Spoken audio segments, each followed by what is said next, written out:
August 2nd, 1973, Rio de Janeiro. A child disappears from inside his own home in one of the city's richest neighborhoods. Was it a cruel stranger? Or his own family? This is the mystery of Carlinhos. At the height of Brazil's military dictatorship, kidnappings were rare, almost unheard of, especially involving children. But that night, the rules changed forever. It was August 2nd, 1973, in Rio de Janeiro, Brazil, the height of the military dictatorship. At that time, child abductions were almost unheard of, except in political contexts. But that night, the country would be shaken by the disappearance of a 10-year-old boy, Carlos Ramirez da Costa, Carlinhos, taken from inside his own home in the upscale neighborhood of Laranjeiras. The case would become one of Brazil's most famous and unsettling unsolved mysteries, haunting the public imagination for decades, inspiring fear in families across the nation, and cementing itself as a symbol of investigative failures. In the Ramirez da Costa family home on Rua Alice, Maria da Conceição was with 5 of her 7 children. Her husband, João Melo da Costa, was out making deliveries for the family's small pharmaceutical business, Unilabor, along with their 2 youngest children, Roberto, 8, and Luciana, 3, and an employee, Abel Alves da Silva. It was a rainy Thursday night, around 10 p.m. as the family watched the soap opera Cavalo de Aço. The power went out, but only in their home. From the window, 15-year-old Vera Lucia, the eldest daughter, confirmed that the surrounding houses still had light. Moments later, a masked man, armed and wearing a red shirt and his hair in a Black Power style, forced his way inside. Threatening Maria with a gun, he demanded to know which child was the youngest present. Shaken, she pointed to Carlinhos. The man grabbed the boy and handed Vera Lucia a handwritten note before leaving. From here, accounts differ.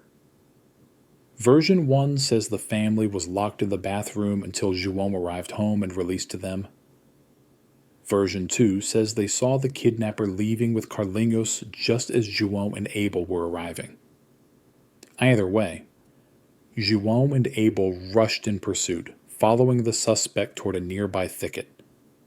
Abel later told police they saw the man place Carlinhos into a red Volkswagen taxi, which they chased until losing it near the wooded area. Meanwhile, Maria ran to a neighbor's house. The family didn't own a telephone and called the police. But instead of sending an immediate armed response, authorities advised Abel to contact the fire department to search the thicket, as if it were simply a missing child case. The note left with Vera Lucia read, "We inform you that the child is in our power and will only be returned after payment of a ransom of 100,000 cruzeiros. This sum should be in small volume, placed inside a bag, and deposited on top of a cement box located at the corner of Rua Alice and Rua Dr. Julio Ottoni, next to 2 street signs on April 8, 1973 at 2 a.m. Remember? Any reaction and the victim will be eliminated. P.S. After the deposit, proceed toward Rio Comprido. This letter must be returned immediately." The text was riddled with spelling mistakes and grammatical errors, yet strangely precise in describing the area, suggesting the kidnapper knew the neighborhood well. The sum demanded 100,000 cruzeiros would be roughly 400,000 Brazilian reais today, nearly $500,000 USD in modern value. The family could not possibly pay it. But within days, donations from across Brazil poured in, surpassing the original demand and reaching an estimated 300,000 cruzeros. By the time the police formally arrived on the scene, the investigation had already been compromised.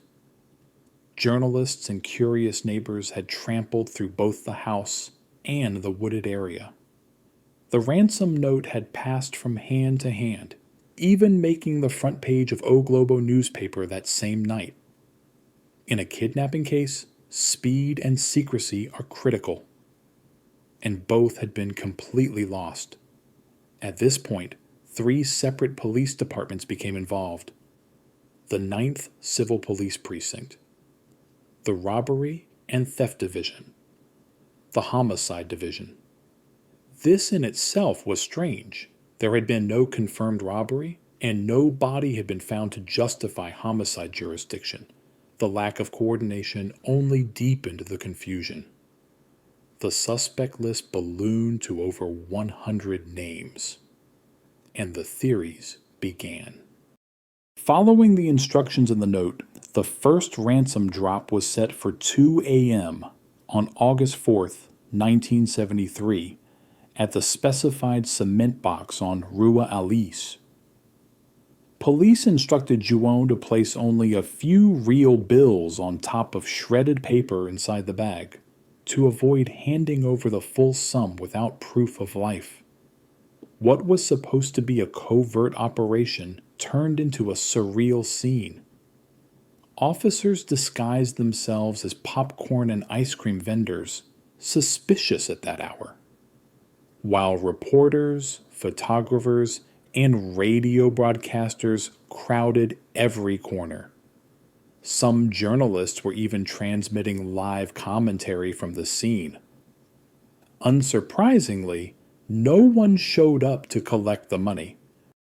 Early suspects one Dr. Mario Filizola, a director of a nearby clinic who had once offered 60,000 cruzeros for the family's house. The offer was refused. Police speculated that he orchestrated the kidnapping to pressure the sale. No evidence was found. 2. Kleber Ramos, a carpenter working on renovations at Filizola's clinic. Accused of being hired to abduct Carlinhos, he had a solid alibi, confirmed by witnesses, and was released after 3 days in custody. 3rd. Maria Margarida da Silva, João's secretary at Unilabor and daughter of one of the people initially detained. She confessed to providing the notepad for the ransom letter to cover up an embezzlement at the company, but later admitted she only did this to get her mother released. 4. José da Silva, a mechanic who owed João money for a television purchase. Feared being blamed, but Maria Conceição herself told police he was not the kidnapper. 5. Raimundo Pereira Lulu, accused by Maria of seeking revenge after she rejected his advances. Eliminated after investigation. On August 6th, a man named Ildebrando Martins de Castro arrived at the Ramirez da Costa home and offered to give them 1 or 2 of his own children to replace Carlinhos. The offer was as disturbing as it was senseless, and added to the increasingly surreal nature of the case. A special phone line set up for tips received countless prank calls and false leads. One caller claimed Carlinhos had been held in a shack on Rua Barão de Petrópolis. Police found only a pack of used candles, no trace of the boy. Another caller instructed that the ransom bag be left at one of the gates of Maracana Stadium. Once again, the police staged an obvious stakeout, with plainclothes officers poorly blending in and with media swarming the area. And once again, no one came to retrieve the money. With no solid leads, police began looking inward, at the Ramirez da Costa family itself. Several details suggested the kidnapper might have been someone familiar to them. The family's 3 dogs hadn't barked that night, despite being healthy and alert. The main power switch wasn't in plain sight, yet the kidnapper found it immediately. He moved through the dark house without stumbling or bumping into furniture. There were no signs of forced entry, and the side gate, normally locked, was open. Maria's behavior fueled rumors. Some of Maria's actions were considered unusual for a mother of a kidnapped child, at least in the public's eyes in 1973. Skipping her spiritist session that night, remaining calm, watching TV, wearing makeup and her best wig for her statement. Whispers claimed she was neglectful, vain, even having an affair with a local spiritual leader, who had allegedly taken Carlinhos to Maranhão. That Carlinhos might not have been João's biological son, and that Maria favored him. Suspicion falls on João Melo da Costa. João also became a person of interest. He had a history of questionable business dealings and chronic debt. He was allegedly bankrupt at the time of the kidnapping. The ransom donations had exceeded the kidnapper's demand, and the whereabouts of that large sum remained unknown. A rumor circulated that João was romantically involved with his secretary, Maria Margarida, and that together they might have planned the kidnapping. No proof emerged until an unexpected twist. In January 1974, a man named Adilson de Oliveira went to the police, claiming to be the kidnapper. He alleged that João had orchestrated everything and had asked him to dispose of Carlinhos' body in the sea. Soon after, a skeleton was found on a beach at Ilha do Governador, bound with wire and tied to a concrete block matching Adilson's description. Hopes for a resolution rose, but forensic tests crushed them.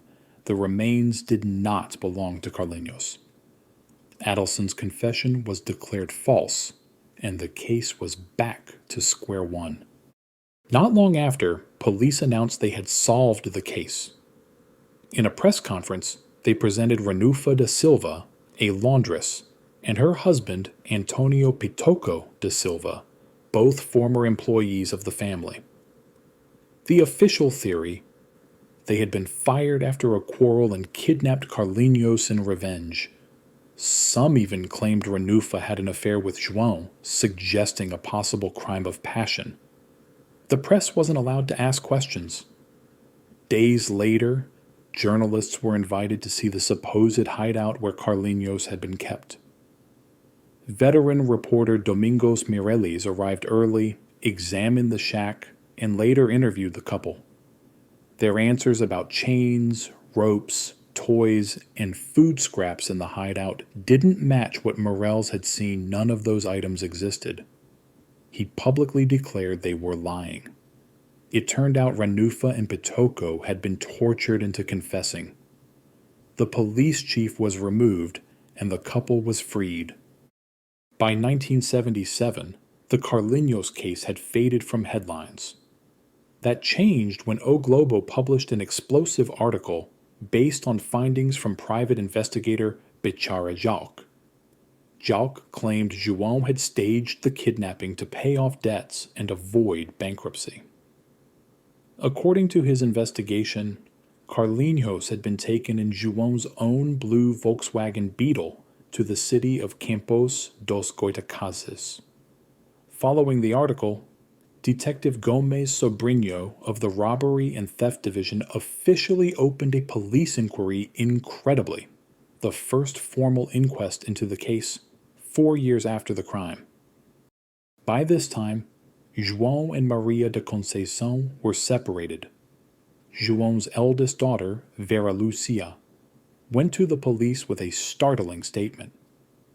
On the night of the kidnapping, she recognized the abductor as Silvio Pereira, an employee at her father's pharmaceutical lab.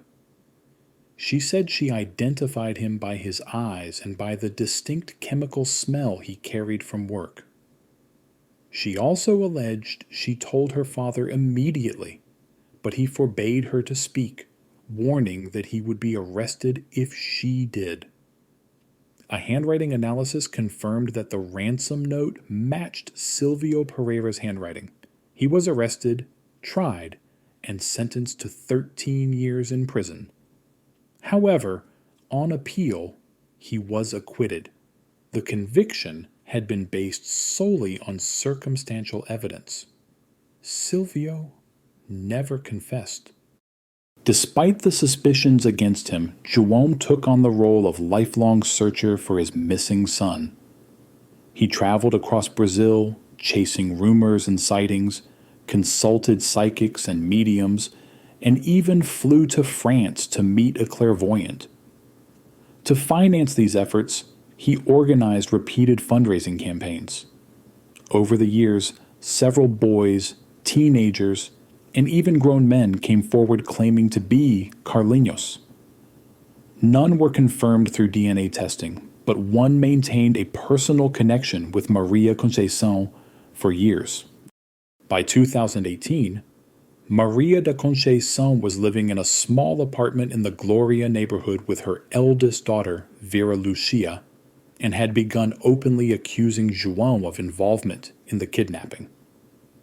João, then 92 years old, lived with his new wife in Andaraí, in Rio's North Zone. There are no public records of significant developments in the case after that year.